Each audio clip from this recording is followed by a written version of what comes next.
মিষ্টির দোকানে সবচেয়ে দামি একটি হালুয়া রেসিপি আজকে আপনাদের সাথে শেয়ার করব। এটা কিন্তু পাকিস্তানের খুবই জনপ্রিয় একটি হালুয়া, হাবশি হালুয়া নামে পরিচিত। চেষ্টা করেছি এই রেসিপিটি আপনাদের সামনে খুবই সহজভাবে তুলে ধরার জন্য। তো আমি প্রথমে এখানে 1/2 লিটার দুধ নিয়েছি। আপনারা চাইলে যদি বেশি করে বানাতে চান অবশ্যই একটু বেশি করে দুধ নেবেন।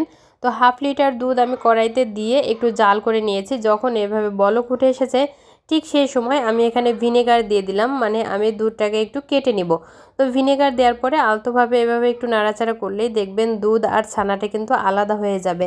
তো এই পানিটা কিন্তু আমি ফেলে দেব না, এখন একটু জোরে জাল দিয়ে এই পানিটাকে শুকিয়ে নেব। আর যত সম্ভব এই ছানাটাকে একটু ভেঙে ভেঙে দিতে হবে, তার মানে একটু ছোট ছোট হয়ে যাবে আর কি।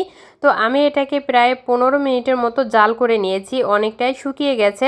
আর পানি যতটুকু আছে এর ভিতরে আমি রান্না করে ফেলবো। তো এখানে দিয়ে দিচ্ছি খেজুরের গুড়। আপনারা চাইলে কিন্তু এখানে চিনি ব্যবহার করতে পারবেন, কেউ যদি সাদা চিনিটা খেতে না পারেন লাল চিনিটাও ব্যবহার করতে পারেন, তবে গুড় দিলে কালারটা অনেক সুন্দর আসে।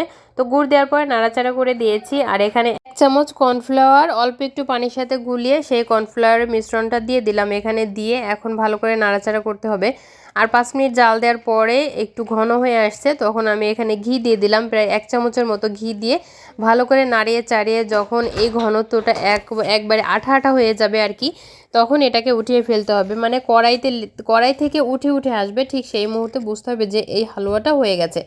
তো দেখতেই পাচ্ছেন হালুয়াটা হয়ে গেছে। তো অন্য একটা প্লেটে আমি একটু ঘি মেখে নিয়েছি হাত দিয়ে, তারপরে সেই হালুয়াটা দিয়ে দিলাম, দিয়ে ভালো করে এই প্লেটে একটু ছড়িয়ে দিতে হবে। আপনারা চাইলে এটাকে যে কোনো শেপ দিয়ে কাটতে পারেন, অথবা বাটিতে করেও এমনিও খাওয়া যায়।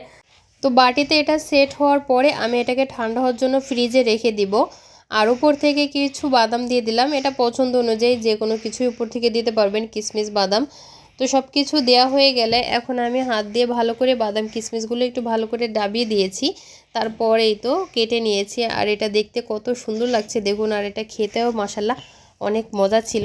তো রেসিপিটি ভালো লাগলে অবশ্যই লাইক শেয়ার ও কমেন্ট করতে ভুলবেন না। আজকের মতো এখানে বিদায় নিচ্ছি। সবাই ভালো থাকবেন আর আমাদের জন্য দোয়া রাখবেন। আল্লাহ হাফেজ।